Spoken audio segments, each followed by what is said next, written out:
ভিক্ষুক রাস্তা দিয়া যায় আর জমিদারের পুত্রবধূও যায়। একজন সামনের থেকে আসতেছে, একজন সামনের দিকে যাইতেছে। দুইজনের ক্রসিং এর সময় ভিক্ষুকের গায়ের কাদা জমিদারের পুত্রবধূর গায়ে লেগে গেছে। সে দুনিয়া আন্ধার করে ফেলছে, স্বামীকে ডাইকা নিয়ে আসছে, বলছে ভিক্ষুক আমার কাপড় নষ্ট করে দিছে। সে শুধু ভিক্ষুক ছিল না, বৃদ্ধ ছিল। বৃদ্ধ ছিল না শুধু, জীর্ণ ছিল, শীর্ণ ছিল। শরীরে কাপড় ছিল না, ফাটা চিরা কাপড় ছিল। পায়ে জুতা ছিল না, পেটে ভাত ছিল না। জমিদারের পুত্র সইতে পারে নাই, যৌবনী শক্তি সয়তো সয় কি কইরা তার স্ত্রীর গায়ে ভিক্ষুকের কাদা।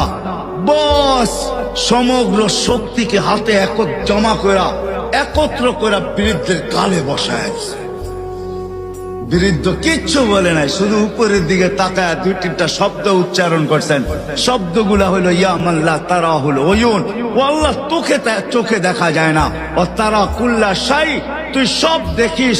ফারা তারা মা বি, তুই কি দেখিস না আমার সাথে কি ঘটতেছে? এটা কি দেখিস না? বলতে দেরি যুবক, মরতে দেরি হয় নাই। জমিদার চলে আসছে, প্রতিশোধ নিবে। বৃদ্ধের একদিকে মুস্কি হাসি, একদিকে বলতেছে প্রেমের খেলা এমনই হয়।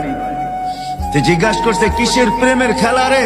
বলছে ওর প্রেমিকার গায়ে আমার কাদা লাগছে, পায়ের কাদা লাগছে, ও সইতে পারে নাই।